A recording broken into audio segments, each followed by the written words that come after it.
That's the power of what's happening now. So what I'm trying to get at is a certain kind of freedom is afforded us today because we're digital. Right? I could be on Zoom right now. Right now, I'm watching live. And there's a technology that we're able to take advantage of, and I'm able to talk to you, and they can hear me over there, and they can. This is a different time. But what about 100 years ago? Right? Like, how can you measure 100 years ago? Can you? So, let's go to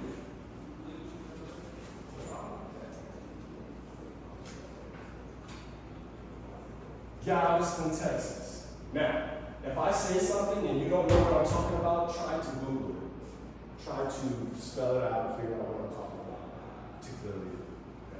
Now, Juneteenth. Juneteenth is the day of Jubilee. Does anyone know what the day of Jubilee is?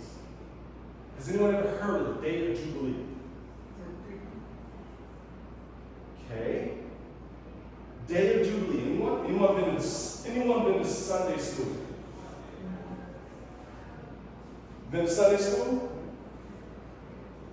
Okay. Go ahead and Google. See, this is why I want you to bring out your phones, because it's been a long time since you've probably been to Sunday school. So let's go ahead and go to Sunday school for a minute.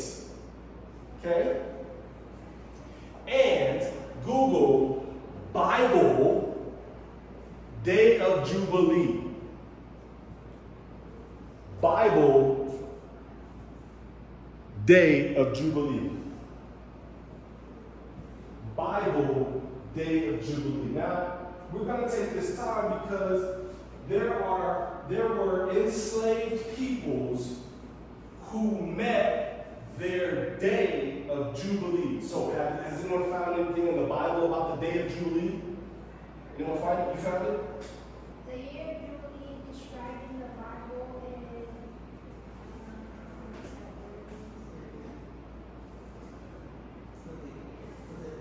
Leviticus 25.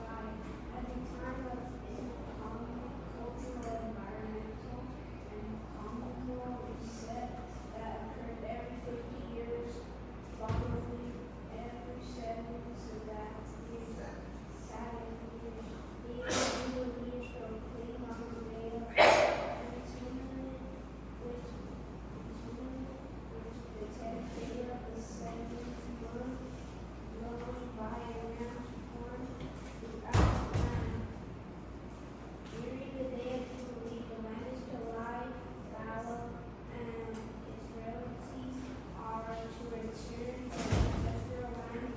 Slaves are to be set free and return to their communities, and people are to be open-handed with their fellow Israelites who are poor. Additionally, people are instructed not to sow, reap, or gather grapes from the tended vines during the year of Jubilee, but instead to eat what the land yields. Okay.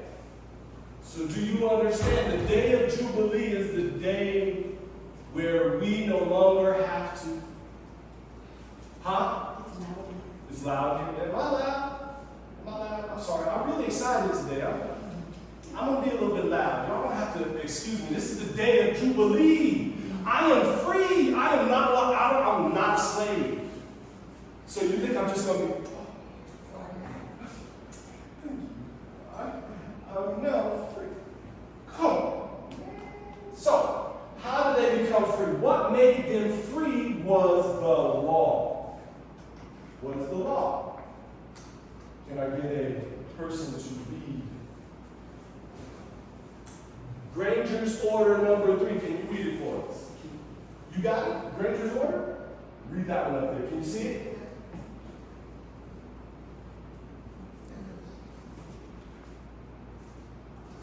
People of Texas are informed that in accordance with A proclamation nation from exclusion of the United States, all slaves are free. This involves an absolute equality of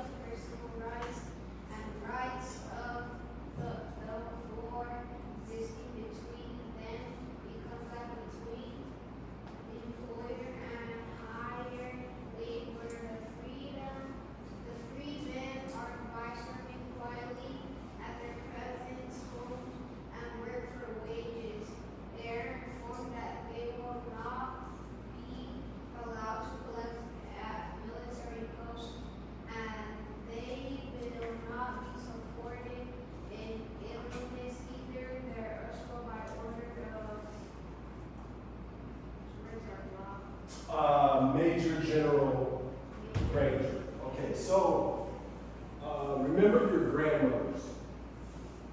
Think about your grandmothers. Think about your grandmother perhaps couldn't read. Remember your grandmothers, I like to read, right? But imagine if she couldn't read and her grandbabies sitting in her lap reading it to her.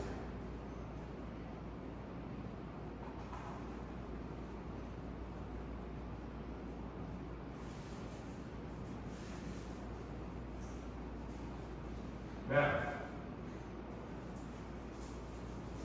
this is why here, this is Dr. Nelson. This is what Dr. Nelson has added to the historical record. If you Google Blackdom, New Mexico, you will not find this anywhere else except at afrofrontier.com. It's left out of the history. I'm going to give you the spoiler alert. Black people struck oil. Now, imagine a person who was born under the institution of slavery, was read Granger's order. You get to be an employee. They decided, no, we're not going to be employees. We're going to be sovereign. We're not going to be free. We're going to employ our freedom and become sovereigns. Build a town called Blackdom in New Mexico, and then you strike oil. Is that not a day of Jubilee? You just read what a day of Jubilee. You get what I'm saying? See, this is a different kind of Juneteenth than you might have been used to. I'm going to let you know what they did on Juneteenth, but I just want to give you an idea of that history. Okay, so Whirlpool Acres, this is what we're talking about. This is 1919. Now, I usually make people go read the other story, but I'm just going to give you the real one, and when you read the other one, you can be like, that's not what Dr. Nelson said. Whirlpool Acres refers to the people pulling their acres together. Why are they doing so?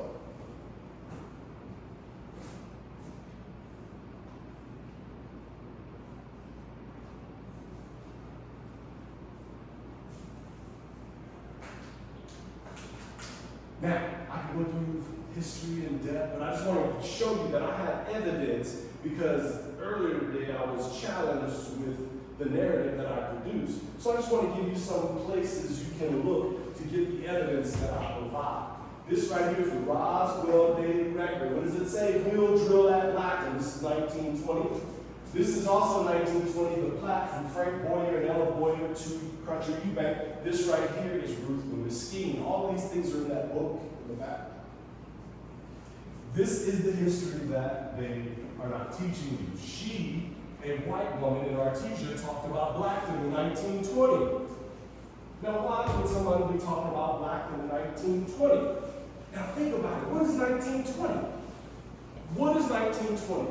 What else is 1920? The Roaring Twenties and the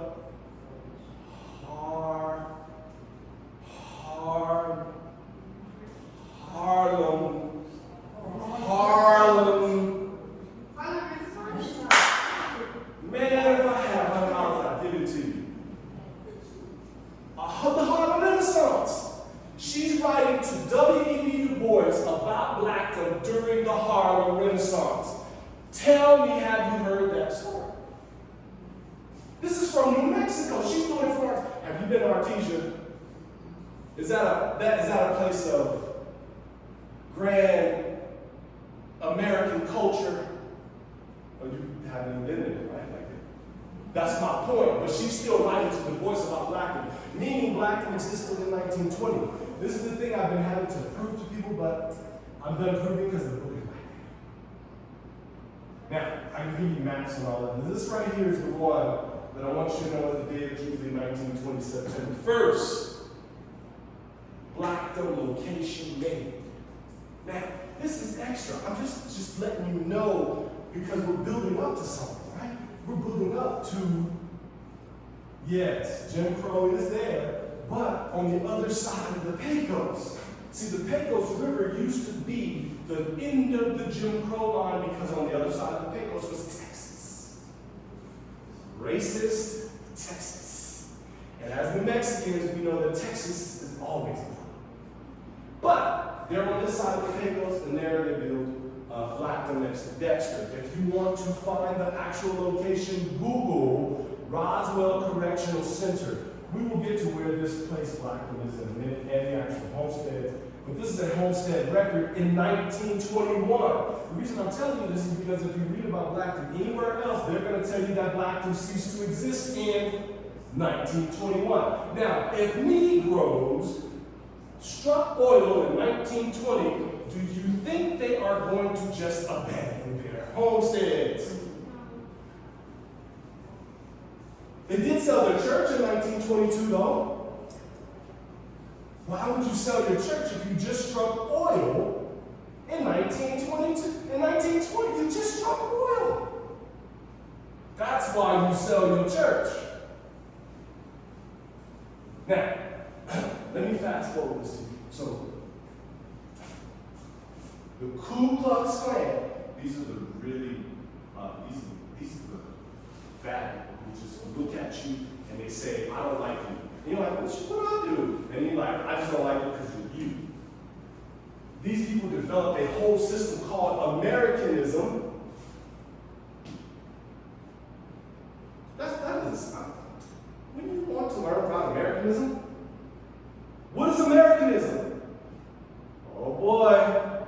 Let's see. The lecture will explain the principles of the Ku Klux Klan. The people of Roswell, both men and women, are cordially invited to attend this meeting and hear this lecture by now. This is the part that's really going. If you want to understand how the Ku Klux Klan took over New Mexico, they did it through the legal system, because this Ku Klux Klan member was an attorney. He was also a Freemason, right? So the Masonic Lodge that you see, you know how you go into each town and you see those placards. As soon as you go in there trying to say, we own this. And one of them you will always see is Masons, particularly in New Mexico. And then you have fake-ass Christians, right? So this, I'm just building up to Juneteenth, because remember, black folks, the people in Blackdom were either born under the institution of slavery or the next generation born out of. See, their days of Jubilee. But we all know what happened shortly after the Civil War, right? It wasn't a day after that day of Jubilee that was Jubilee, because there was sharecropping, lynching, we can go through all. America's racial nadir. If you need to Google America's racial nadir, and that will give you an idea. But we're talking about from the black side of town. We don't have to think in terms of, quote, white people. Now, what do I mean by that? Okay, here's the test. Here's the fun part. Raise your hand if you believe in race. Raise your hand if you believe in race. Does race exist? Raise your hand. Raise your hand, don't be scared. Raise your hand if race exists. Okay, you can put it down, it's okay. You're like, he set me up. I know. We good. Has anyone heard of the Human Genome Project? Oh, you heard of it? Okay, so what does the Human Genome Project say about race? It doesn't exist. You hear it? That's the day of Jubilee. The day you don't have to live within the gaslighting of this. Okay, watch. This is gonna freak you out, okay? Google, are Egyptians white? Now, before you Google it, raise your hand if Egyptians are white. Were Egyptians white? Oh, so now Google it though. Google, are Egyptians white? It's gonna hurt. Yeah, it's gonna. It's gonna. It's gonna. Does your government believe that Egyptians are white? What did he say? You don't even want to look at it. It says the U.S. Census speaks with groups in North Africa or the Middle East are considered white. By whom? And it's by the mainstream. Okay. So this is our day of Jubilee. We don't have to live in that gas-lit Americanism. You see, that's the Juneteenth that black folks in Blackdom had. They didn't have to live within the gaslit conversation that Egyptians were. White people? Okay, I'm gonna ruin your day all day. Okay, right. Google, maybe later. We have a lot to cover. Okay, so wait, I forgot to tell you this one. This is a letter back from W.D. Du Bois. Not to the lady who wrote about Blackdom, but a person who was in Blackdom, Clinton Ragsdale.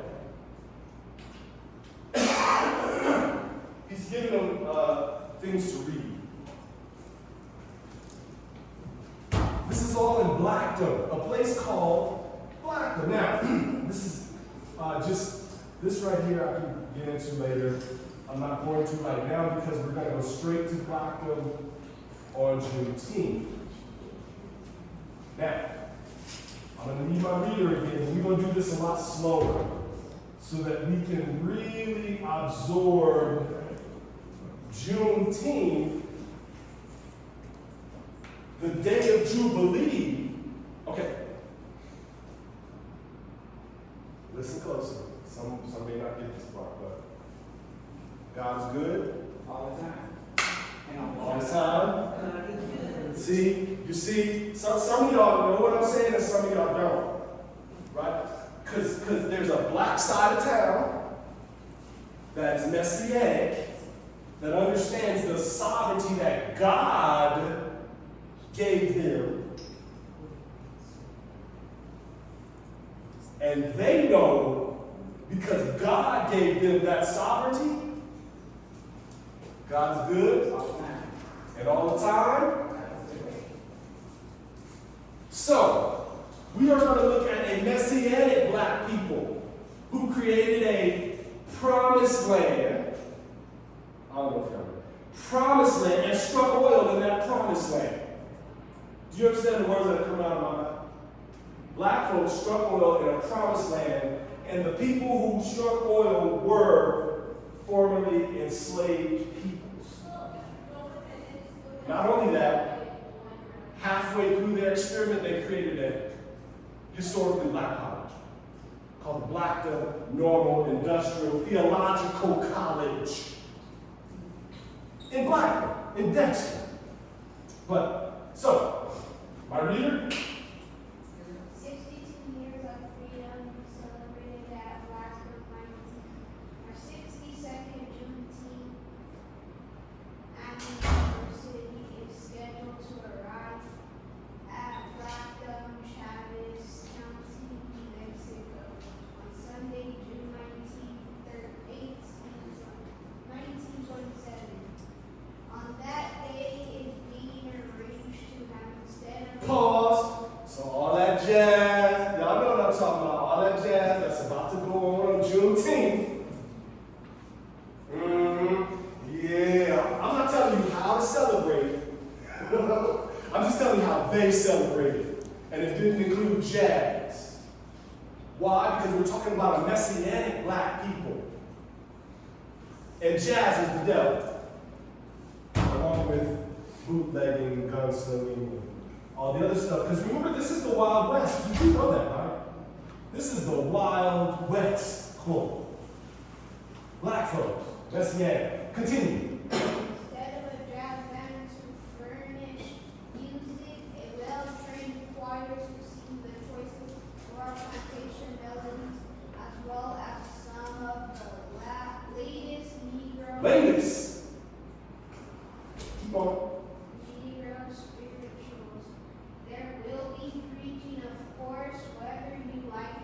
Stop. This is supposedly a refuge for broke down Negroes, right? Formerly enslaved white people are oppressing them. And this is how they're celebrating Juneteenth.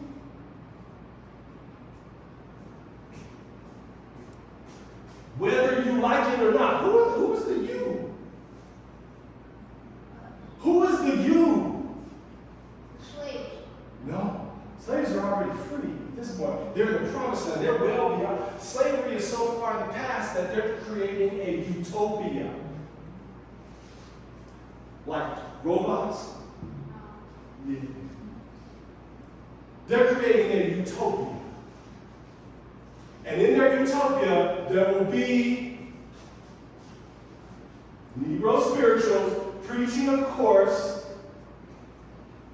whether you like it or not.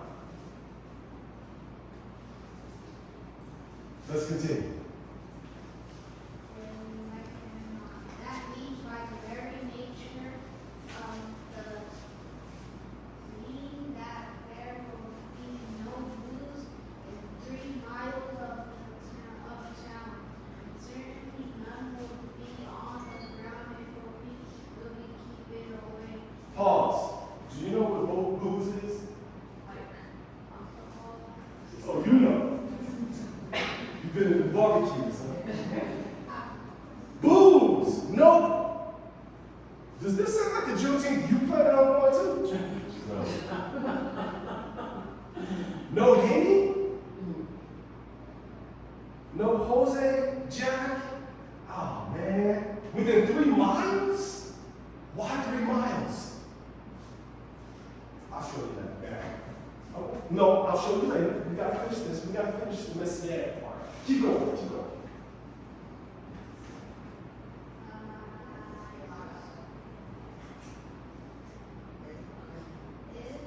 If in the land provision is being made to utilize every moment of time from start to finish in singing, praying, preaching, and lecturing on all the correct questions now.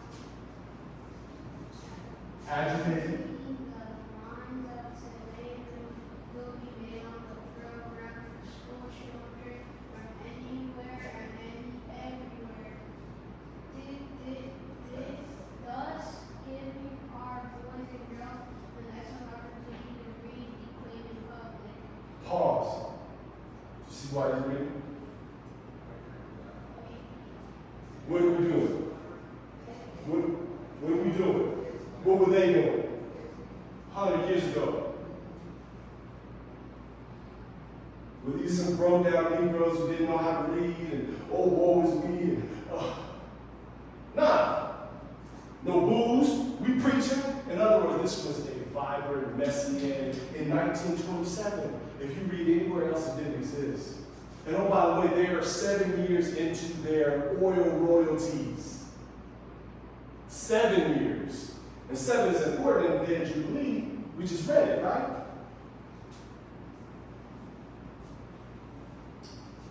I'm just going to give you an idea of why they said 3 miles away. We'll come back to it. So, I've written a screenplay, I've written a stage play, I've written a book, I've written essays about this woman, and I don't know what she was like 100 years ago. But she was one of the largest stakeholders in the Blackdom Oil Company.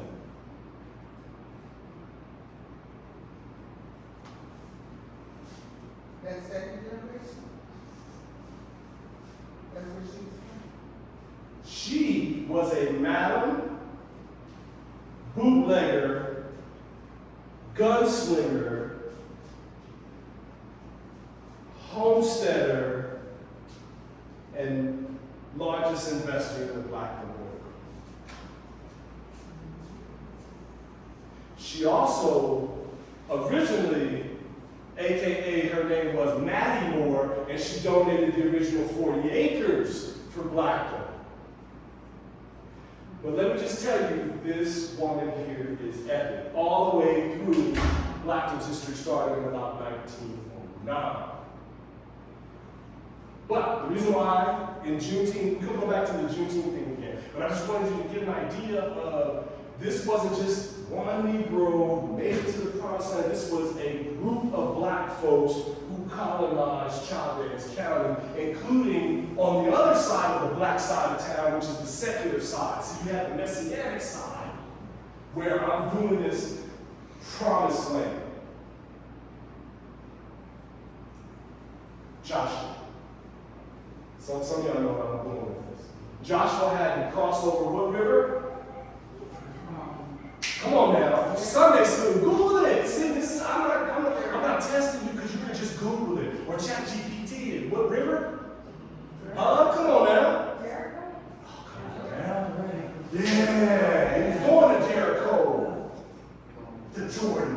Michael Jordan, come on. Well, in this case, it was the Pecos River. The Pecos River was what? The end of Jim Crow into the west. So she was in the Wild West. So in the Wild West, you have a madam, a bootlegger, a gunslinger, a homesteader, major investor in the only all-black town in New Mexico, and the only all-black oil company in New Mexico. And y'all don't have no idea who she is. So let me go back to Blackdom in 1927. Let's finish this.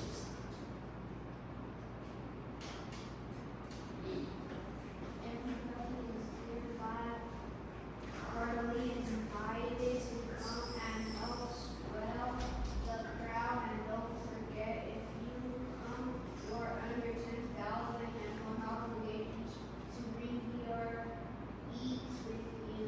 If you think well of your appetites, Linton, Zagdale will furnish barbecue, but this is basket dinners. Come on Sunday, June 19th, 1927, dressed in your Sunday clothes, all with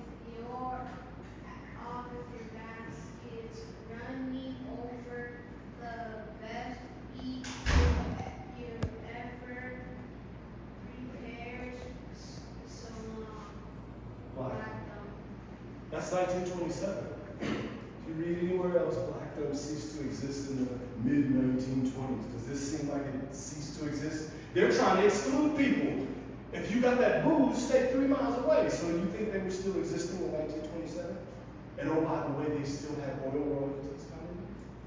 They had a day of Jubilee all the time. Let me show you how grand it is, because we don't go to 1930. We won't read it like we just did because it gives you an idea. But it's the same celebration, but it's celebrated in Roswell. Why is it celebrating in Roswell? Anybody know?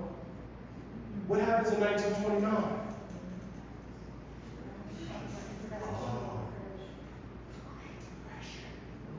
It's when, you know, you go to the store and then you want something to eat and then, oh, well, I ain't got no money for that. Right? Like you want like the big screen so that you can game really good, right? You're like, can I have it? And they're like, no, I don't have that much money. I don't have that kind of money. That's what happened in 1929. We don't have that kind of money. But they received oil royalties into the post-World War II era. And they still own land today. And they're still pumping natural gas from the land today. You see how they try to make you seem like Blackdom or history is always in the past? We just went from 1865 to Blackdom, stayed there, and now we're here today, and I can show you the land. I'm going to show you the land. We're going to go to Google Earth so you know it's not just, you know, me and my cousin in the basement.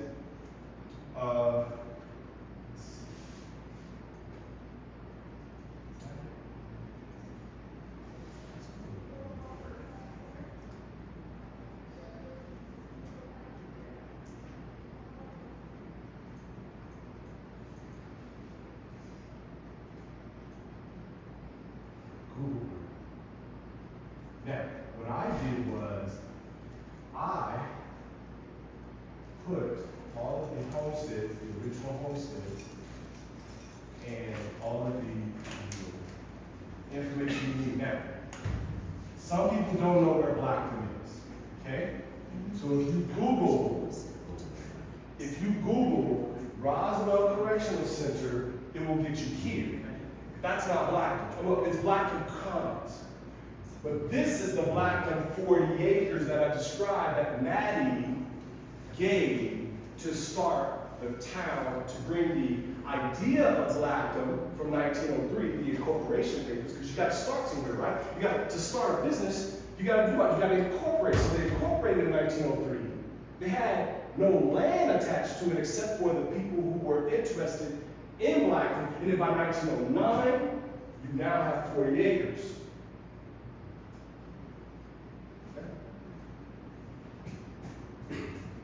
Now, this is Chickasaw Road. This here is the correctional center. This is Des Moines Road. I can, get into like who was here, but this is Mitty's land here, a whole square mile. You see Velma Heron, and it's next. And in between Blackdom and Mitty Moore is what? Blackdom and Mitty Moore is the correctional center, so it's kind of like perfect, right? We just described 3 miles away, we want to keep the booze out, and she was a bootlegger. Now, over here in this corner, most people don't even know that it's black. But it is also where some of the Heron land is. And the beauty of it is we can see the street view. So let's see what Blackdom looks like, well, today or the last time that, let's see. Okay. So, Blackdom Oil, I just described, some people can't believe. They're pumping that gas today. Is it that hard to believe? I can keep going forever, but I want your questions, thoughts, feelings, ideas. Is that too much? That was a lot, huh? What I had heard when they first told me about Blackdom, they tried to make it look like we just walked away. But we didn't just walk away. They're still there. They've been the families have been paying taxes for over 100 years. But they don't have access. We can get to that. Go ahead. Well, I was at your book signing in Bookworks. on Bookworks. Rio Grande. And I remember one of my friends said that she and her husband tried to find Blackdom. Yeah. They couldn't find it. But there are actually, it still exists. People live there. Okay, so let me give you an idea of what you're saying. Do people live in Blackdom? Okay, now this is Des Moines Road. This is, let me just back out. Okay, so that's,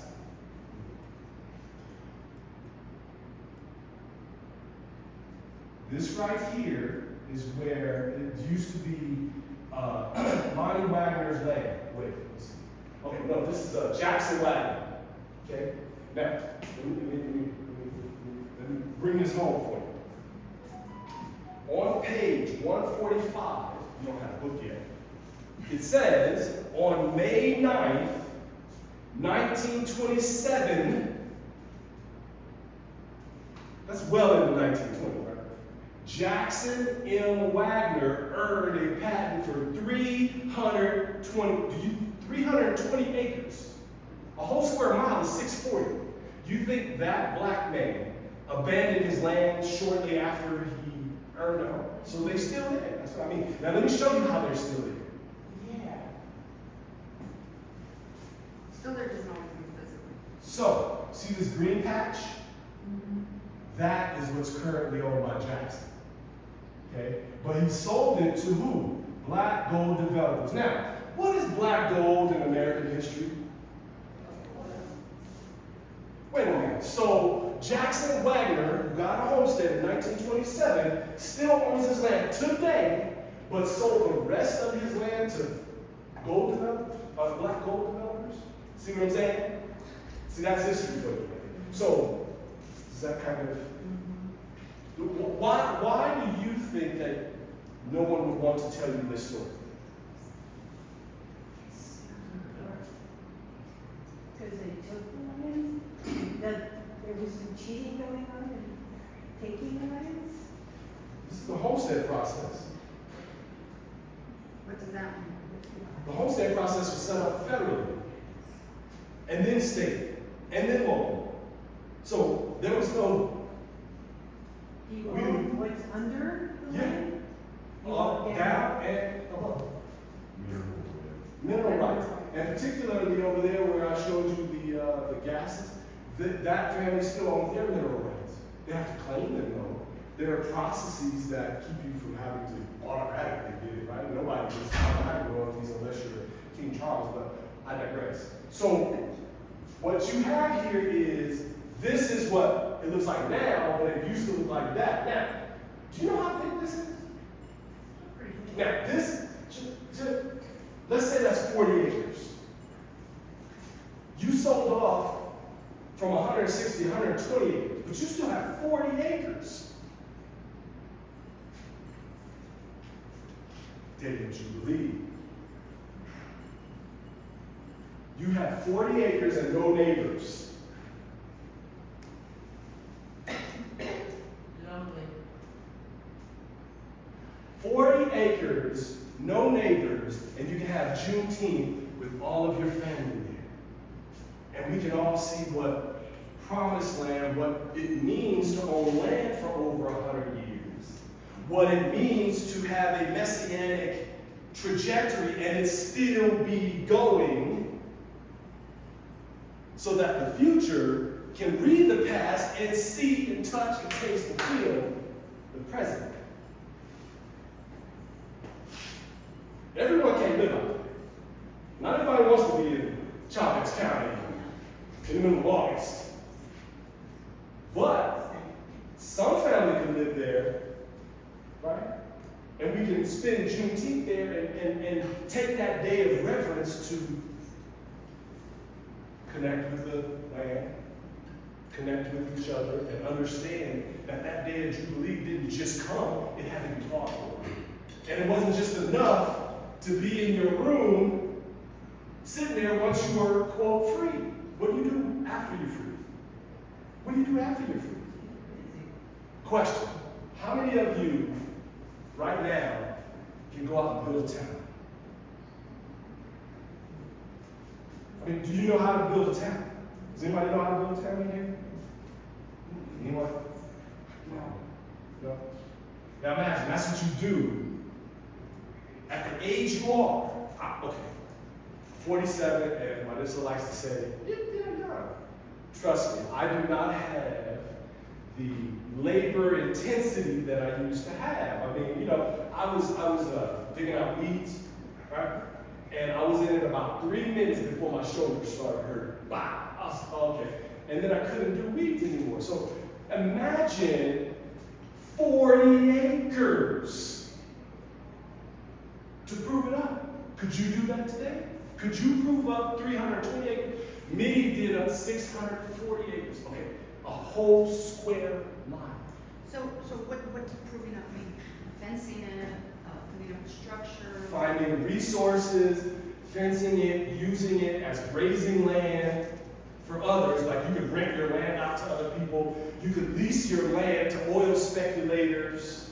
And you had to go through paperwork and file. This was all through government. Yeah. So it That's was my a listen. process. She's helping us all out right now. So this woman asked you a question, and I just want to fill in the holes maybe. So when he says that they're still there, what he means is that they still own the land. They may live in Florida, they may live in California, Chicago, even China. We've got descendants we're working with that live all over the world.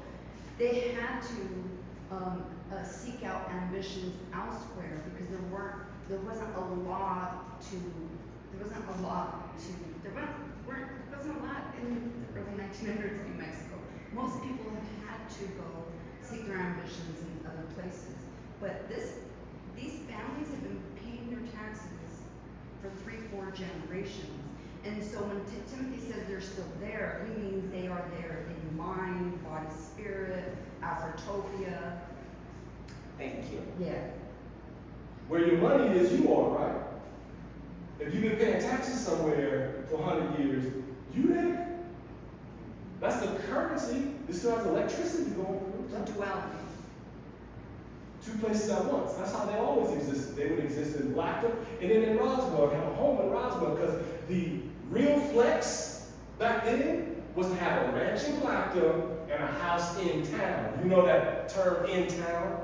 To have a home in town that you rent out, you were like the Wizard of Oz. Right? Yellow Brick Road, y'all know the theme. I do this. 1930. We're still talking about black and oil, aren't we? This is an article from 1930. So what I just gave you was an extra decade to Blackdom's history, including the Harlem Renaissance, where black folks from Blackdom participated in the Harlem Renaissance. From Blackdom, a place called Blackdom. Clay Blackdale was contacted by them. Questions, thoughts, feelings? Is that a lot? I have a question, but it's a little left field. Go for it. So the messianic part that you talked about, I'm going to Ethiopia and I'm trying to figure out the connection to Jim. Okay, So in the book, it's based on, you made me want to put up a whole other set of slides. Okay, so why the book? Afro-frontierism begins during the American Revolution, 1700s, 1777, right? Well, is anyone familiar with, you're going to have to Google it if you don't, Prince Hall. Prince Hall Freemasonry. No. You see where we're going here? Prince Hall Freemasonry started in the late 1700s. Bishop Richard Allen, anyone familiar? Yes. Where? Who started the AME Church, right? So you have the AME Church. Guess what? Prince Hall AME Church. Prince Hall becomes a preacher in, go ahead, AME Church. And guess what Bishop Allen does? Becomes a Freemason. And who are they servicing? The Ethiopian regiment. So Virginia, think in terms of Prince Hall, he was able to become a Freemason because he had connections with the British. The British funded the Ethiopian regiment, which was to fight the Americans, revolutionaries. So in return for fighting for the British, they got land in Nova Scotia. But they didn't want that cold Nova Scotia, they wanted Africa. Why? Because back to Africa is important when you're talking about Ethiopianism. Yeah, Ethiopianism. The idea of Ethiopia never being colonized by white people. Now we're getting into the Bob Marley part. Haile Selassie becomes what? Emperor. You see, that's where that fits in. So when you go to Ethiopia, realize that if you take my book with you, you're going to find out that a person in there actually left from the borderlands. His name is William Ellis. It's a long story. Short version is he becomes a multi-millionaire. Born as a slave in Texas. I'm doing this short version. And then he tries to create a Blackdom, but in Mexico. But Mexico was a little bit different and a little bit intolerant of colonizers at this point, so it went really badly, and all of, well, not all, but a lot of them died. You know, it was one of those really bad colonies, like Liberia used to be. So he has a failed colony, and then he goes where? To Ethiopia. What does he do? He becomes a diplomat for black folks to now not go to Mexico, but to go to Ethiopia. Why? To develop the cotton in Ethiopia. Why? Because he's a diplomat for America, and so he becomes a millionaire being a diplomat, and then he gets a seat on the stock exchange. This is a black man, born in Texas, but he speaks Spanish. So you can say, oh no, I'm Cuban. I'm not black. You know how we do. No, I'm Jamaican. I'm Dominican. I'm not black. That's what he did when he became. So Ethiopia becomes important because it is the center of paradises. paradox, the utopia, the Back to Africa movement, Marcus Garvey, you get what I'm saying? Marcus Garvey, Ethiopian. I'll tell you, I'm right? So I'm trying not to exhaust you all. I've already kind of given you a little bit too much. I mean, it may not be too much. Is it too much? Okay, cool. It's not too much, right? A little bit, no. I believe. Thoughts? Feelings? Blackdom? Want some more Blackdom? Hello. Want some more Blackdom? Yes. Did I already exhaust y'all? Do we need a break? Do I need to Is it stand up play and some of my wiggle? TikToks? Stand up and wiggle a little bit? Yeah, stand up and wiggle a little bit. It might be too hot for that. I don't know. Let's see. I want to take you to. Let's see. Where's Just raise your hand. Any thoughts about Black? I have another question. Go for So without naming names, what was the conflict earlier this morning? Why was there conflict? Oh, easily. He was trying to tell me I didn't know what I was talking about, and you're not gonna tell me I don't know what I was talking about.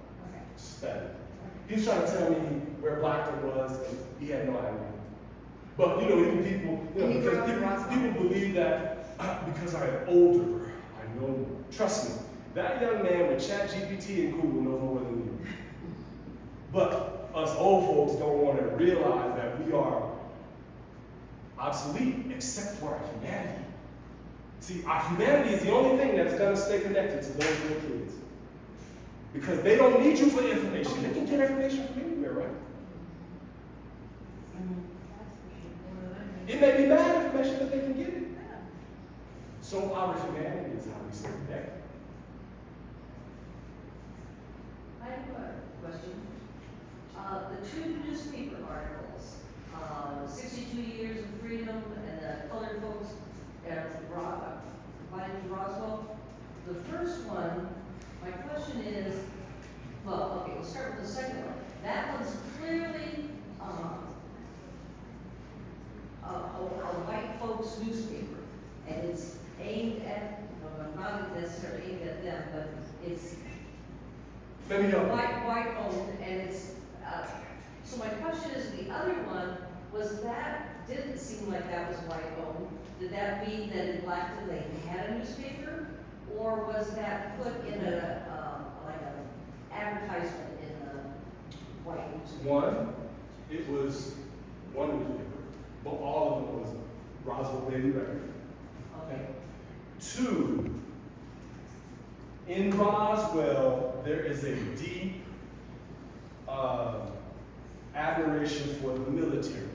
So let's notice how in 1930 it starts off with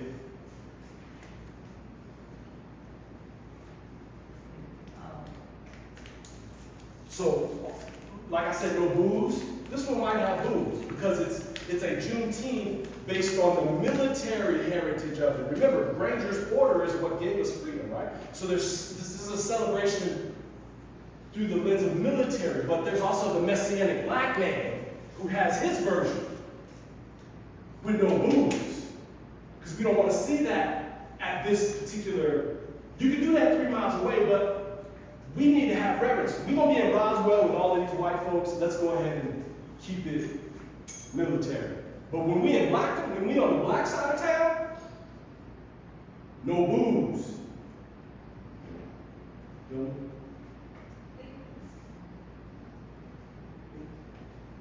Thoughts, feelings? I haven't heard. Did you get into the triad?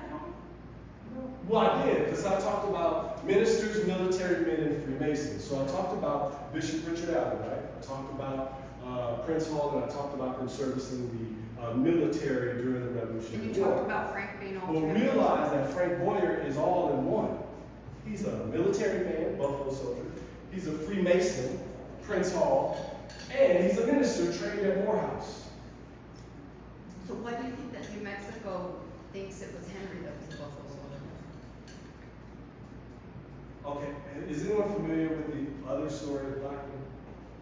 No. There are a lot of stories about Blackdom, and what they try to do is take away the valor of Frank and give it to his father. And they say that his father was, How much time do we have? Because I can show you what I'm talking about. Oh, you know what? It's right here. I have the thing here. We're good, Timothy, until people. Okay, so if you go to like, okay? If you go to Wikipedia, you're gonna find like the story of Henry, right? And the story of Henry is that Henry is the father of Frank Boyer. Frank is the, quote, founder. And supposedly his father came to the West during the 1848 war. Pershing's army supposedly as a wagoneer. But Blackdom, the trajectory eyes stem from what Frank has done and has said. And what he said is he was the Buffalo soldier in the 24th Infantry. But that old story of Henry, they set it up so that Henry doesn't get to the promised land. Remember, Moses, does he get to the promised land? No. Who gets there? Aaron, Joshua. We won't have to go through Sunday school. It's okay. It's okay. I ain't been to Sunday school in a while What's either. that man? Joshua, right? Joshua, right? River, right? So Joshua, the warrior, Frank, the warrior, crosses the river. See, Messianic. That's where you get the Messianic trajectory. But what they try to say is that Henry didn't make it to the promised land. Well, you can't say that if I got an article on his obituary where it says where he died. See, this is the argument that was earlier. See, when you don't do your research, people can tell you something and you believe it for 70 years. Like race exists, right? Like earlier y'all said race exists, but then the Human Genome Project comes out and then what happens? Oh, that's right, race doesn't exist. Oh, then what are we doing here? Faking. White supremacy, Americanism. But you can see here, Henry, he made it, right? He made it to Roswell. He made it to promised land. Or at least to the edge. Kind of like. Any other thoughts? Anything want me to go over?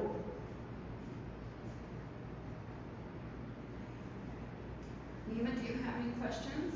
I do have a question. And it's been years since I've been in the Roswell area. Do they have any signs or anything that says, or is it just, are they just making it non-existent? So here's the issue with Roswell. It was a Confederate stronghold, and so the children of those Confederates hold on strong. It's why we can't get to Blackdom today. Physically, but we can get there messianically, intellectually, right? Day of Jubilee. They say it's a day of freedom, it's a day of Jubilee. We just read what Jubilee. It's not just free, it's something else going on. There's a lot going on, including taxes. Here, April 10, 1920.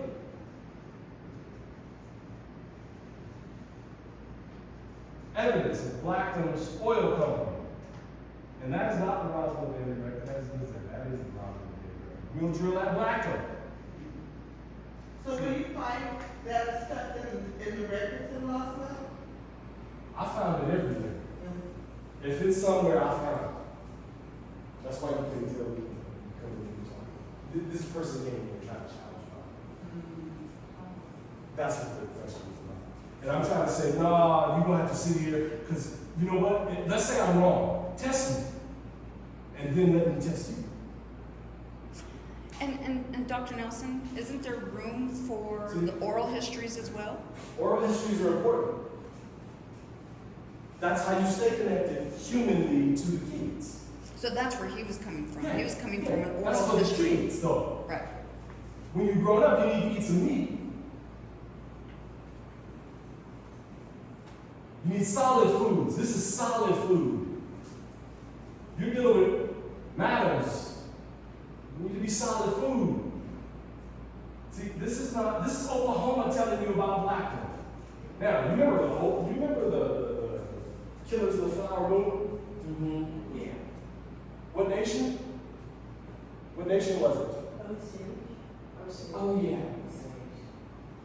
They're in the same newspaper, side by side. So what do you think happened to black folks who struck oil? In the same newspaper next to, see, I don't have to tell you nothing. You can read it for yourself. That's the beauty of this history. You can read it for yourself. You don't need me. Erected a derrick. It didn't say it was going to my cousin and he's going to be there next week. Erected. And he will tell you the section, 26, where it was located. And we can still see it on the board. Yes. I don't know this. The derrick's definitely gone. 1922, they sell the church. The damage to the land is great. See, all of this is Blackdom evidence that has never been uncovered.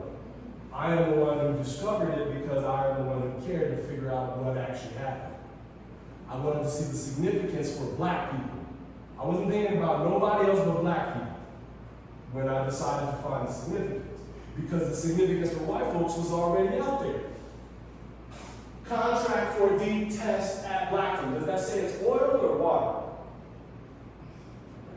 Okay, so why do they say Blackdom ceased to exist? You can Google it. Why do they say Blackdom ceased to exist? They're going down for a deep test for oil, but they can't find water? Come on, man. You got Roswell got water, you got Dexter who got water, you got Lake Arthur who got water, you got Artesia who got water.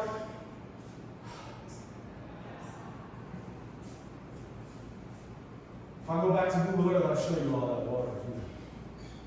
So, Timothy, is it possible that even Blackdomites didn't want everybody to know about the oil and the royalties? I'm just saying, so they could just then transition to their next version of their. Okay. And they had to protect the church and Blackdom based on what happened Red Summer of 1919, and then what happened in Oklahoma. So they were preparing, and they could see that this is coming to southeastern New Mexico, correct? Yeah, So so they you just had talked to about Osage, transition right? and protect themselves. You just saw And Osage. boom, Blackdom oil. Best way to go underground transition. So the idea of Blackdom not existing, it's a story to tell because there are people making $500 million out of the area I just showed you on Google Earth. $500 million. Currently, $500 million. I don't want to say it. Okay, so I'm just showing you all of this evidence with my money. So, in the context of reparations, and a lot of times people will come and say, well, New Mexico didn't hold slaves. Ooh, say who? Do you talk about indigenous slaves too? No, okay, go ahead and finish. That, you know, that we would never have a case to even have this discussion because of that. And I'm just bringing in about things that have been told, not my opinion. And so based on the evidence and research that we've done that supports a lot of the history, where exactly landholding was and things of that nature, what are your thoughts about? Reparations should be paid to Blackdomites today. Let me show you how it would start. I don't even have to get into if it should or should not today. Yeah. All right, so you see this? We got to get to it. All right, so you see that green? See this green spot? That's black. Okay. Now we all should be able to visit that if it's a park, right? It should be a national park. Why we can't get there?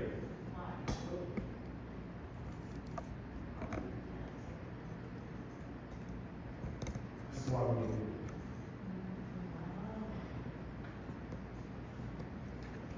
there. This is a direct line. A mile, 1.25 miles. I can't go. Now, if I go 1.5 miles, I end up at Blackdom Well. So if you on Google Earth and you Google Blackdom Well, it will take you behind this gate that we can't go behind to visit Blackdom on Juneteenth. Remember, they had Juneteenth at Blackdom, but we can't.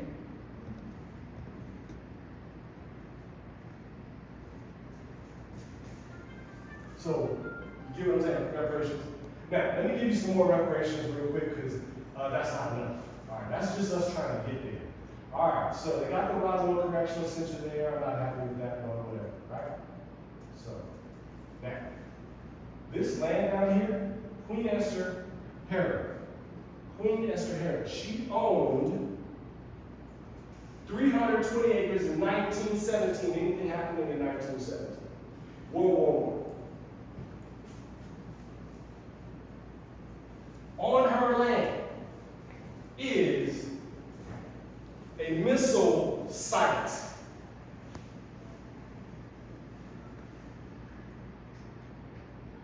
She didn't give them their land. In fact, she has a will that wills her land to somebody else. That's something. So when we start talking about reparations, I can go on and on. We're just talking about the Herod family. Now let's go to the other part. Okay, so you got Velma Herod down there. Let's go over here where Vincent and Erastus is. So we just go roll down the street. I want to go here so that you can see the corner. Now, here you have land, right? It just looks like land. This is Wild Road, right? Wild Road. Nothing, right? You know how you ride through Mexico and you're like, I ain't nothing out there. Then this is nothing out there. Except $500 million is produced from out here. So nothing's out there except money. So now we're coming up on something, right? What are we coming up on? What is that? Anyone know? Electricity. There's an electric company out here. Oh, so there's land, electricity, water. Come on, man. Why do you think they won't let us go to Blackdom? Because they're going to have to write a check. But I digress. Now, that same street, some of you weren't here when I did it earlier, so I'm going to try to fast forward.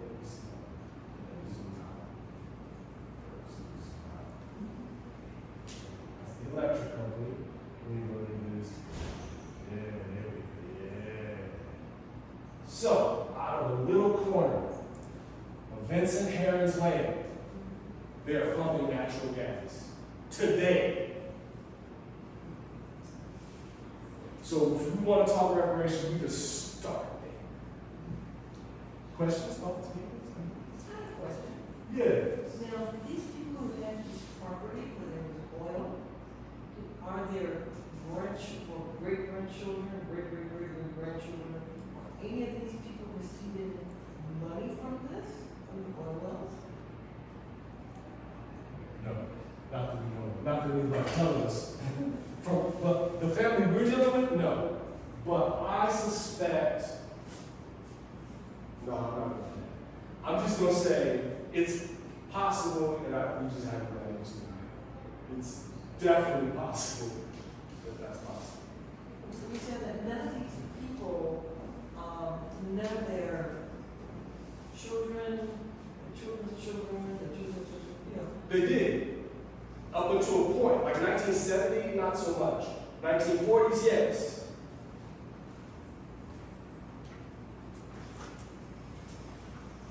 Okay. Let me show you.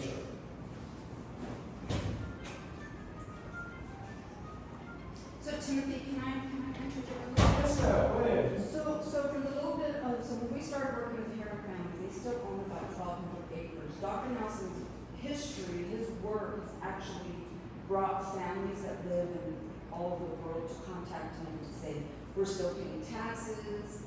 I'm so grateful you're doing this. The elder that has been paying the taxes on Herron land, she's in her 80s and she's getting very concerned because she's not been able to find younger cousins or family members to take on the responsibility of continuing. And she was just so thrilled that someone is talking about the other families because it's been only about Frank and Albuquerque for decades that have been talked about, which rightly so. However, there are other families, and they were just really thrilled. Here's the other thing: is the Herron family was the largest land-owning family, and they still are. So what I'm trying to say is, in the 70s, from what we see, I'm going to guess, so this is, I'm speculating as well, that there was a desire to make it look like that land was never going to be worth anything. So they really were valuing that land at like cents on the dollar per acre in the 70s, and many family members, for whatever reason, sold at that time. And so now here we are, and luckily they still held on to a lot of land, and now that area of Chaves County is getting a lot of infrastructure money, and there are people that have known, and I think there's been water the entire time, because when you go now, they're building a dam, there's a lot of action going on over there. So now the families are getting more involved and beginning now, 3 generations later, because now they're educated, they've learned how to engage the economy, they know something, and now with Dr. Nelson's work, they're going, oh, okay, this might be the time to start engaging our land in the legal system. Because other folks surrounding them are developing up there. And so Paul Taylor is, for one, a developer that has bought a lot of land that was owned by black mines. Is that correct, Cynthia? Yeah. So, in 1947, this article came out in the Las Cruces Sun News. In 1947, it also came out in Clovis. So this is the same article, the last interview with the founder of Blackdom. And what he says, this is 1947, so what happens in 1945? Say it out loud so we can hear it. Thank you. In World War II, this is 2 years after that. His sons fought in that war. He also knows he's about to die. Okay, he's 70s. He knows he's going to die sometime, right? And this is during the time of Westerns.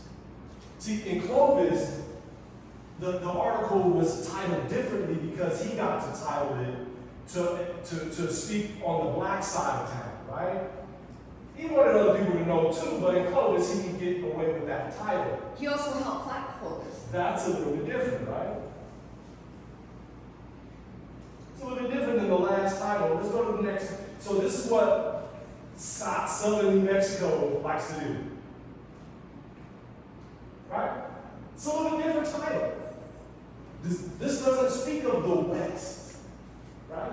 He planted Clovis, like she's talking about. That's why he was able to have a little bit of sway in Clovis. But in Las Cruces, Doña County, he lived about 15 miles from the town of Las Cruces in Valo.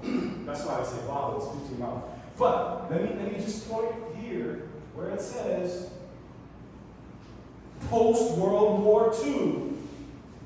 The former residents of Blackdom are now scattered from Dallas, Texas, to the Pacific Coast, blah, blah, blah. Y'all can read it.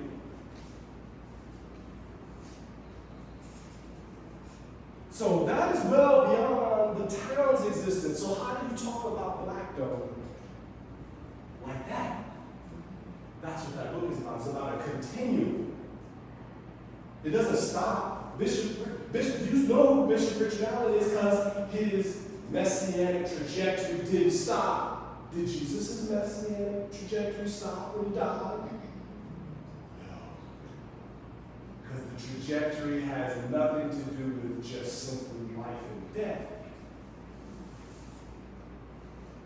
The kingdom of God. So when we're talking about the day of Jubilee, it's a day of reverence for the kingdom of God coming true on earth, which is the nature of utopia, and that's why Blackdom is so important, not just in New Mexico, but have you heard of anywhere in America of a black woman in the Wild West who's a madam, bootlegger, gunslinger, homesteader, and struck oil? No? Then Meeting Moore, that I just showed you up there, is a historical iconoclast, right? Or iconoclast. that means you got to become that kind, right? So can you tell us a little bit, Timothy, about like the conflict that was there regarding the MIDI and Oh, because so if you're in the church, you got church folk. We already said that God's good, right? So how do church folk treat some folk that come into the church how they want to? Okay, let's start. See, during the 20th century, the black church had a jazz age happening in the 1920s. And alcohol is now included. Prohibition, so now it's illegal.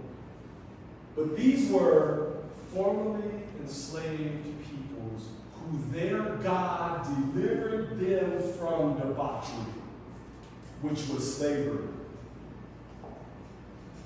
So imagine someone like me, a prostitute, coming to religious folk. It's going to be some tension, especially when she's unapologetic. Let me show you how unapologetic she is. 1917, let's go back there. She's on trial for attempted murder of her fiance. Back up. Minnie Moore Wilson. 1917, Wild West, Madam, bootlegger, gunslinger, homesteader, soon to be oil barons, was on trial for attempted murder of her fiance. Why was she on trial for attempted murder? Because he was talking shit. Because he came in talking. Because he came in jabbing at her with words. She pulled out a revolver, put 2 holes in his coat, and said, "This ain't Texas." I'm just kidding. It's Little Texas, though, right? Like that area, Chavez County, was called Little Texas partly because of the oil rig, right? So I like to say Minnie Moore had the best whorehouse in Little Texas. Now, some of y'all old enough to remember that reference. Does anybody remember the stars of Burt Reynolds and there we go. Y'all know what I'm talking about. So for the black side of town, it's best whorehouse in Little Texas, and Minnie's the stars. Because I've written screenplays and movies and all that. But the most significant thing about Minnie is she was one of the largest Blackdom landowners, and she helped contribute. They needed her to contribute her land to full acreage to start the Blackdom Oil Company. And some people don't want to add her to it, but if you don't, you want to understand that she donated the original 40 acres. We stopped working with a group in Roswell because they needed Dr. Nelson there, but they didn't want to use his history, and they tried writing up his stuff or plagiarizing it and taking out everything about Minnie. But you can't have Blackdom Oil and what we know now without Minnie. She's very significant to the history and the story. She also ends the trajectory of Blackdom's secular and messianic trajectories. Ella Boyer, the wife of Frank, she homesteaded 160 acres north and adjacent to Blackdom Town Square. She was a midwife, so she brought life into Blackdom. So many she couldn't even remember in the article in 1947. Minnie, she brought bootlegging, she brought death to the community during a time of grandeur and death, right? The Great Crash, 1929. Well, guess what? The last time she's on record is in a crash. In Willett, it's by Flagstaff. She also understood the law brilliantly. So I imagine she was on Route 66 headed to Las Vegas. Because you know, this is the time when Las Vegas was about to get jumped on. And she was trained in the fine art of, anyway. Interesting. The oldest profession. But also, madams back in those days, they were nurses, they were therapists, they were bartenders, they also did gaming, they did homesteading. I mean, these were women that had to do a lot of different things, and unfortunately, we want to focus on one part of them. And this was the Wild West in the early 1900s. Like, she probably didn't have father, brothers, you know. So, You had to have resources. yeah, we had gone on to Tulis in Santa Fe. She was buried under the cathedral. She was a madam. So, madams can also bring light, not just dark. So you can see how she wants to be a part of that light because she gets married. She's not married when I first meet her in the text. She's married and she's shooting at her fiance. Let me see if I can find an article. Because this isn't just a time where women were just, oh, dainty. You know, another woman who used to run with her name was Dixie Porter. She goes to jail. She goes to jail for domestic violence. The judge looks at her and says, so what do you have to say for yourself, young lady? She goes, well, he looked like he needed a whooping, so I gave him one.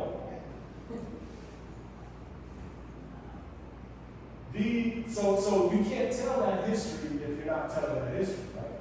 Let's see what happens. Again, Joelle, that'd be great. Okay, let me show you her house.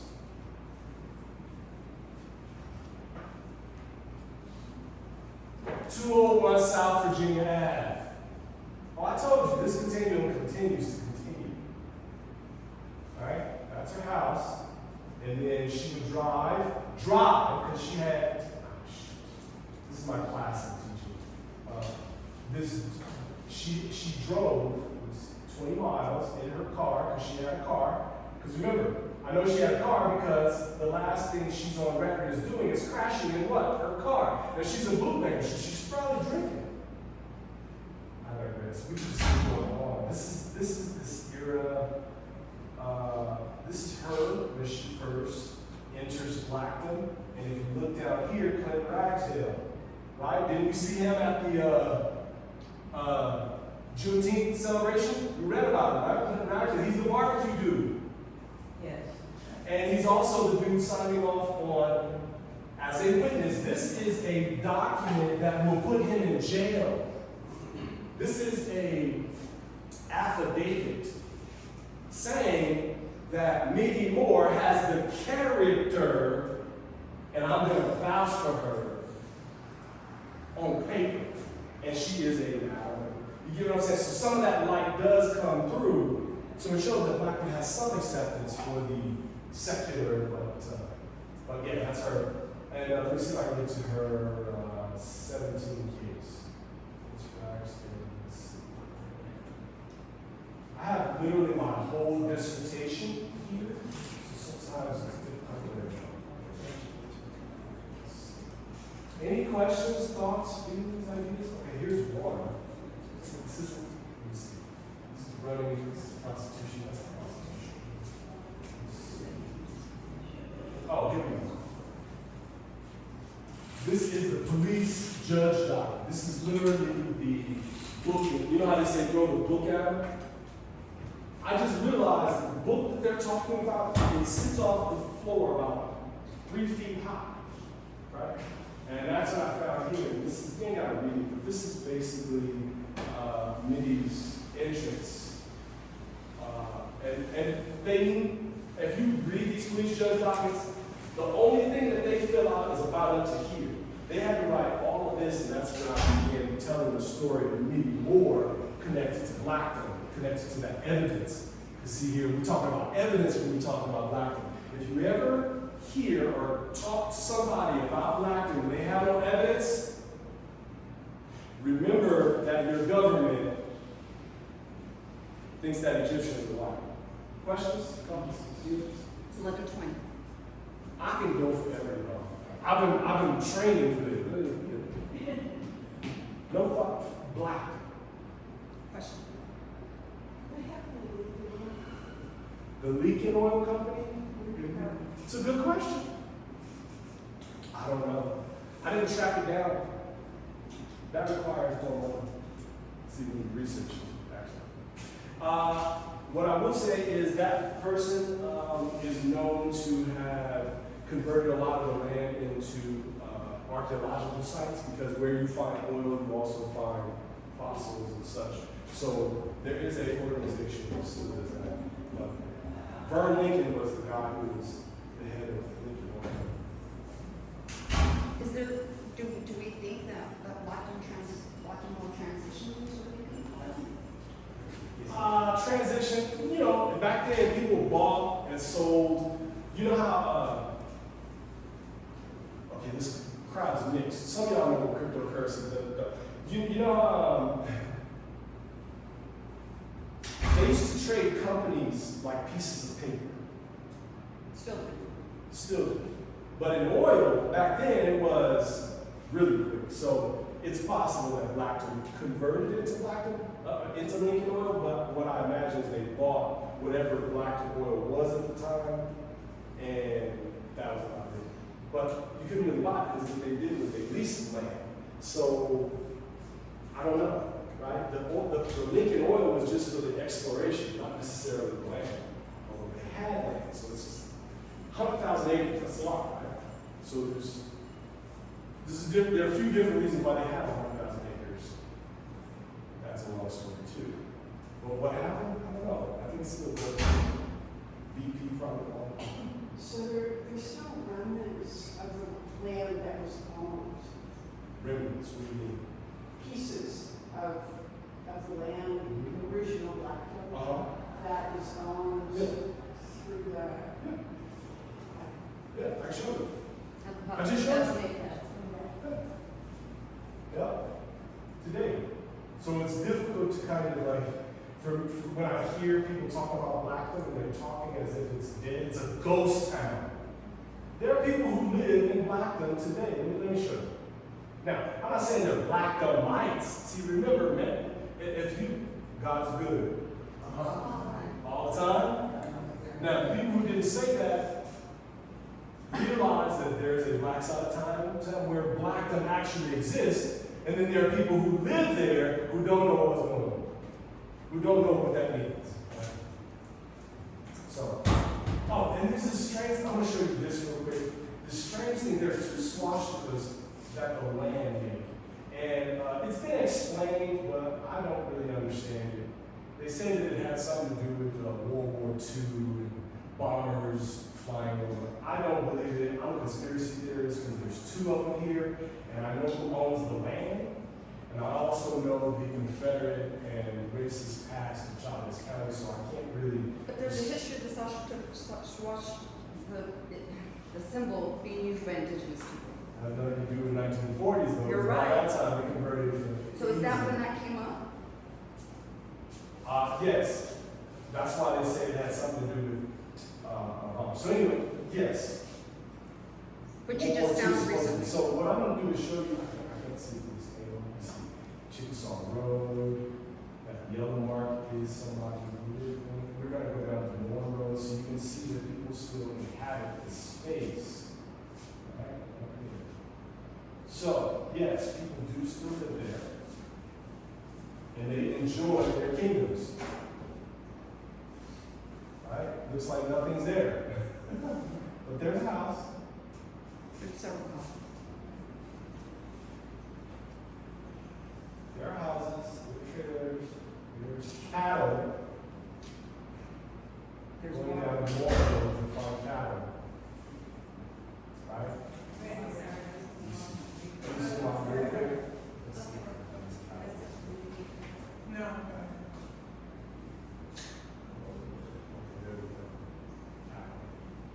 Alright. So yeah, what they do is they graze the land here. So when we say that there's nothing there, okay, we'll tell the cows that. Tell the dairy farms that there's nothing there. So is this old video, Timothy? Because I don't think this is No, this recent is Google houses. Earth. Oh, this is current? This is Google Earth. Whatever. How So old is it? Chickasaw Road has all the homes, right? Yes. Okay. Yes. And the excavation areas, where are the items that are retrieved being archived, or are they? They're not. Museum, or where are they? People are doing their damn is to do what they want to do when nobody's actually really doing the work. Because everybody wants to take the name Blackdom, right? Blackdom. Now imagine Blackdom. That's something to market, right?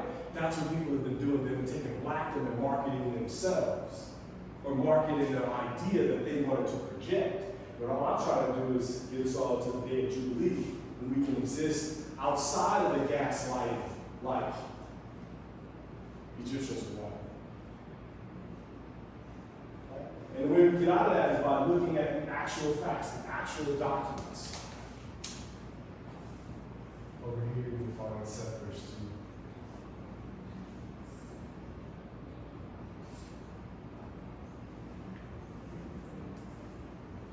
That's Blackdom. People are still there. They're just. Okay, put it like this. Let's say there was no water. If there's no water, then what are these prisoners drinking? Because this is the Roswell Correctional Center, right? These are federal, state, and local buildings. There's water, like there's water, there's people, there's government, there's money. And so, is there any initiative to, like, community members that, like, are there people behind really telling the story and developing the center or the visitor center, or, you know, something to start with? Yeah, you're looking at it. That's- No, yes. So Marissa and I started the Blackdom Township Company in 2019, and that's what we've been doing for the last 5 years now. And what we've been doing is setting up people to understand the significance, and now we're headed towards land ownership. Like Marissa was talking about, we're working with a family that owns 1,500 acres. So in that 1,500 acres, quite a bit. Quite a bit, and it's got electricity, water, and so now we can actually be at Blackdom on Juneteenth, like it was designed, like we just read. And now the city of Roswell, they're really, like, going to city government to say these streets need to start being renamed from the original, township. That was, we don't really keep that as what the city of Roswell means. Or I guess I was frame that then and say, how would you go about the naming of Okay. this historic, like, they had street names So let me s- and re-implemented that, or if there was a park, you know, making sure that the park's name is reclaimed, the reclamation of these actual mappings, to appropriately designate them So- as they were. So we. Can I start? Yes. Go for it. Well, yeah, because I want to preface the whole economic, political kind of thing, and then commit to your historical. Okay. But right now, what's going on is Dr. Nelson's work is actually disturbing the political, economic stability around all this, okay? Because when you've got a family that was the largest landowner, that was a Blackdom family, and they still are, and they're coming back to figure out what's going on with the land now, 3 generations later, it's going to disturb the ecosystem, right, of what people were already doing. So let me put it this way, there's a billionaire out there who's grazing on this family's land that is not fenced. Well, it had to be fenced at one time, because they had to prove it up. So it's land right next to New Mexico state land. So this right here is cattle. You can see right there. And this right here is the Heron land. And then that's also Heron land, and this is Blackdom Town Square. That's Blackdom Well. You can go to Google Earth and find that. So what she's describing is, and I've marked the maps where these cattle go. They graze on the land using these trails here. There are more trails in there, but I want to give you one. In New Mexico grazing law says And if so the that- land's not fenced, your neighboring owner can graze off your land without paying.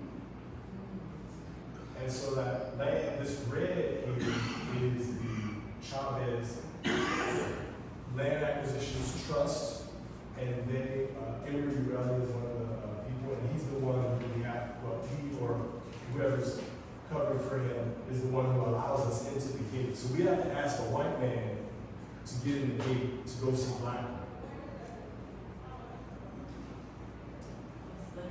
So did Unless I joke about that on TikTok all the time. Unless you know someone that owns one of the little lots within the Blackdom Town Square, if you know someone, they'll take it. Yeah. They can, because they're owners. Yeah. But if you don't have a connection to those people, you have to go through New Mexico state lines to either acquire a permit, which is a whole process. They made it more difficult since we started this working in this town. So where do we start? Let me show you. So that's Blackdom, right? Let me take you to what the bullshit they got. I'm sorry. We at the end of the message, and now I'm just telling you, it is what it is. It's what has gone on smoothly. Okay, so let me show you what they decided was good enough. Because these Negroes. So Timothy, this might be a good people to let people leave if they want. Yeah, you can leave. You can go for it. I can be here all day. If you gotta go, please do. If not, I'm gonna give you some more. So this is all they have. This is it. That's what they have to on the roadside to commemorate Blackdom. That's it. that's the market have. That's it. 285. That's it. What is the second one? I don't. It's the old history before Dr. Nelson finished his dissertation. Here it is. So it even says those times. Beautiful, isn't it? That is the glory. And That is the day of Jubilee. And it's 10 miles south of where Blackdom was. It's 285, right? So you can get to it. Let me show you something. So if you back out, right? It's north, right? North 285. That's now we're headed towards Roswell, but we're back out so you can see Roswell and Artesia together. Okay? So Roswell is here. Artesia, well, it's right there. Artesia, right?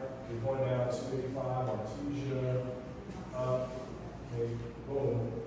Now you have the marker here. This is where the marker is. In a whole separate county.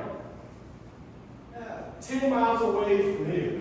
That's why that dude came in arguing about he think he know what he's talking about. Because they've been lying to all those Negroes out there for a long time. If you think he knows.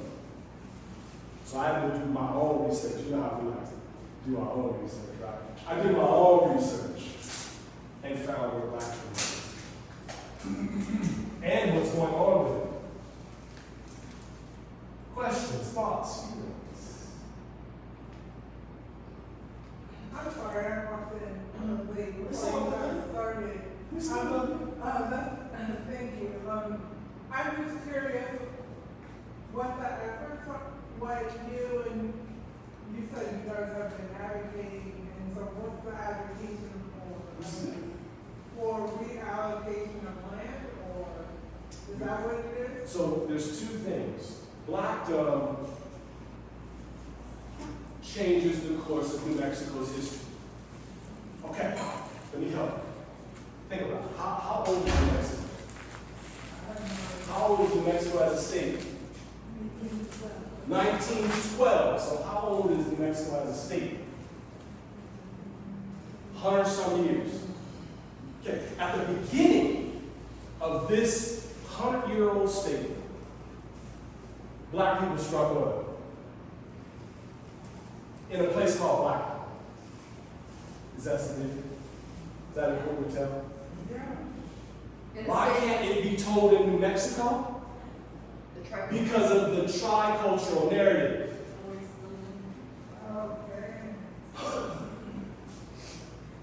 See, I had y'all Google earlier, does your government think that Egyptians are white? The reason is because the gaslighting that goes on federally goes on strategically in New Mexico.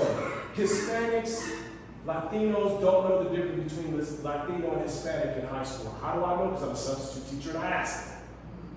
But they know how to use the word nigger. So how are you going to be able to use this term effectively if you don't even know who you are? The problem is if you know who you are in New Mexico, you realize that New Mexico is not 100 years old, that it is over 500 years if you want to talk about the Spanish conquest. But if you want to go further than that, you're talking about 10,000 years, 1,000 thousands and thousands of years. What does that do? That erases the notion of there being such a thing as white people. Because remember, we started off with white people, right? And they don't exist. Well, guess what? Without the tricultural narrative, they don't exist. But with the tricultural narrative, black people don't exist. Tricultural narrative started off as the Spanish, indigenous, and white. Anglo. Depends on what Anglo, whatever Yeah. genre you're in. Then it went to Hispanos, well, we can go through all of the history. The point is, that's the triad. None of it included Negroes or African descendants. So basically, invisible people shows up here in the middle of nowhere. Aliens! Strikes black gold, literally, locates water. I mean, all of these things that when we're talking about evolution and from the cradle of civilization and the ability to be able to hone into a land space, like where do you get that from without the skills of what they would say? And I'm just putting this out there, but like when you don't have the upper hand on the language, the educational system, all these things, but that intuitively somehow a people could come together and establish this after slavery, through emancipation, Jim Crow, segregation, all these things, and show up collectively to do this. But we can't organize in the state of New Mexico as black people and unify. With all the things, even when you said about these young people here who have access to more education than we could ever download to them, from our elders, from our middle age, and down to these babies. And so what has been the shift in the mindset to where like this erasure, the invisible part, Keep going. and you know, and I'm just really putting how deep that is together. And you know, we're talking about things like the Black Education Act, yet in New Mexico we have black women who historically have terrorized and destroyed black children in the classroom. That's been the history. But yet they're writing the curriculum for our students and what will be imposed upon all of New Mexico to uphold in education. How is this possible? Okay, be careful, you said Black Education Act. Are So you I aware was of the on the Black history? Education Act. Council. I'm saying like. He resigned from the Black Education You Act. did? Yeah, I mean, so- you were Yeah, once that's there. fine. Yeah, but I resigned because they wanted to pilfer my information, but they didn't want to use it. They wanted to tell that old Negro spiritual about black But people. who's now telling the story? That's what I'm saying. We're not telling our own, even now, our own stories. And so, you know, for our children to be able to physically walk this land or to see, I mean, just to see this in existence, but then that we're not able to take them to historic markers. and Our sites. vision So let me- Crazy. that our vision is to have something on the land that will be a learning And what and are museum. people in Roswell? There are black people in Roswell. Yes. Why are they not organizing with you Okay, to say so- we have to really, So let me help. okay, because I'm getting hot under the collar here. Yeah, Because I'm really processing. Let me help. What should have been I moved here from California when I was 13, but this should have been part of my education, And mine. New Mexico education, right? Because we're so other. And this is how it continues. I'm thinking, you know, like 30 years later, and my children didn't receive that. You know what I mean? Like, so, and it continues to seem like it's being buried deeper and deeper. You got the Even through this sleepers. You got the exhibition. sleepers, because I asked them, what Yes. did they learn? I Yes. said, okay, it's Black History Month, what are you learning? Yes. They get a week. That's all they give us is a week in the grand school system, is a week. They didn't know about all this. If it wasn't for us, if it wasn't for me waking them up, they would never know. So Because to we go- didn't learn it. But to go back to what you said, you resigned from that actual I said. committee for the state. He probably didn't want to talk about it. Oh, you did, okay. No, I do. Okay. I am. It's all over our website too. It's on the website. So let me just help you with that. Let me demonstrate. Like, because you're talking about the unity and the tensions within the community. When we read this article about Juneteenth, did they say no booze and we're gonna have preaching no matter what? Did they say? So they had tension back then. right? But they still got it done. Let me show you how. God's good. All the time. See, that's how they got it done. It was consciousness. See, what the white man couldn't deal with back then was the fact that we had a consciousness, because remember, we weren't human at first. So we know we're human, so we use our humanity to subvert white supremacist narratives. And so that's what we are doing. We first had to subvert the white man's narrative so that black folks would see that blackdom is significant, and now we're ready to fight. So that's what we've been doing for the last 5 years, is you gotta know what you're fighting for. And now I'm here to tell you what you're fighting for. What you're fighting for is people who reached promised land. These people were born under the institution of slavery and reached the promised land and struck oil and yada, yada, yada, yada, and we can't even go see where they landed? Are you kidding me? So yes, it first starts with consciousness, but if you sleep, you ain't gonna ever get it. And you gotta be careful who's funding your agendas. Yep. The people funding you will tell you what is cool and what isn't. That's why I had to resign, because, long story. You read it, okay, again, Google Afro, I'm done by the way. You can Google afrofrontier.com. And you will get like the whole journey, the historiography behind us changing the course of history. Because remember, I just changed the course of history. I just changed your life forever, right? You're like, what you talking about? Okay. Raise your hand if you have ever heard of black people striking oil in the Wild West. Raise your hand. You just heard about it. Blackdomites. They just struck oil. See, I changed your life. You didn't raise your hand, but I just changed your life. Black folks struck oil after being enslaved. They got oil royalties that helped their kids to go to college. And they wanted them to go to college. And by the way, Blackdom had a historically black college. Until the late 40s. So there is a historian that we went to a conference with in 2019 that has worked with national parks to get some other black towns put on the record through National Park Service. And he wanted to get into the technicalities of how many barrels and royalties. And I tried explaining to him, really? They're finally having some economic ability. Trust me, they know how to work $1 into 5 that you all could maybe get 70 cents out of $1. So we're not even talking about the same numbers. So you can't talk about how they didn't have as much barrels or make as much money as the other people that were. No, this is not even. They're not apples and oranges. It's not something. The only thing that Granger's order number 3 gave them was freedom, which is worth absolutely nothing. They took that worthless piece of freedom and employed it and became sovereigns with homesteads, homestead patents. Okay, if you had a patent for something, Bless you. value, a patent, what does that mean? Your ownership. Ownership.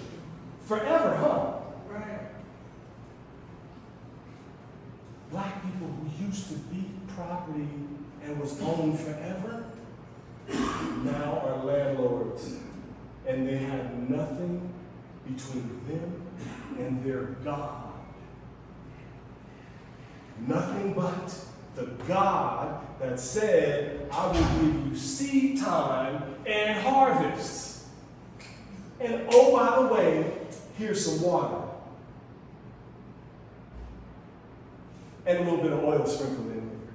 I'm telling you, I have just changed your life forever and the course of New Mexico's history. But that's why you don't hear it. There's still a lot of work to be done. Lots of work. Lots of work to be done. Questions, thoughts, feelings? I told you I could go on forever. We only went through one major piece of evidence about Blackdom's Juneteenth. Yes? So do you all have any sponsors or foundations that are supporting the work? No. We have turned down any kinds of partnerships that are not in alignment with that messianic trajectory. Yeah. No moves within 3 miles. That's how we're playing this game. Let me clear that up. Basically, if they're still telling that no water and oh poor, they didn't know what they were doing, if they're still on that narrative and it's a ghost town narrative, we're not getting down on that. Yeah, we're out. That's when we know that you're trying to project Americanism. And we know where Americanism, where did it come from? Oh, wait. See, yeah, I need that answer. Where did it come from? Yeah, it came from the Ku Klux Klan. And just so you know that I am not the one who said that, they said it. Americanism came from.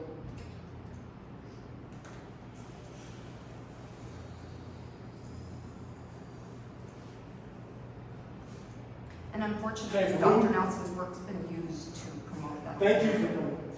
This is the second time. Thank you. I'm done. Americanism. That's what we're hotboxing. That's the shadow work. This was the invisible empire. How were they invisible? Attorneys. Anybody in here, raise your hand if you have had to deal with the court system in the last year. Raise your hand. Now, sometimes you don't think you've dealt with the legal system when you have. Freemasons, you don't really pay attention to them much, do you? See how it's invisible? See yeah, when I say God is good, all the time. Christians. So all those people who are attorneys, okay, how many of you in the last year have dealt with a police issue? How many of you in the last year have dealt with your municipal government? You know what I mean by municipal government? Have you paid your water? Oh, who was in charge of the municipal government? Attorneys, masons, and so every element of your existence in this space is determined by attorneys, masons, and Christians. That's why we're having a problem and tension, because if you and I are on the same team, again, we're already over with. I'm just talking right now. If you and I are unity, right? Somebody hands you some money and say, hey, I need you to do X, Y, and Z. You're like, oh, okay, cool. Let me go talk to my partner. And your partner says, nah, that's not working with what we got. You now have a decision to make, right? That's what's happening with our community. We're making decisions. Don't forget to buy the book. All right. And I have a t-shirt. Gotta make sure. This is how we fund. You want to fund it? Yeah, you want to.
dissertation chair said, you're gonna have to do some local.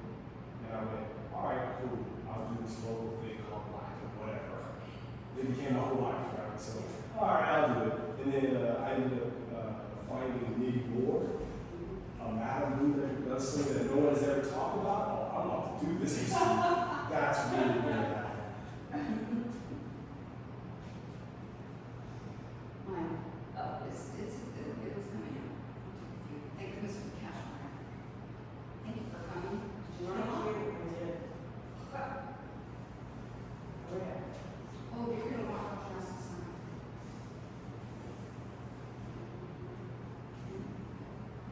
We'll get to you. And I gotta bring you up too, so. Okay.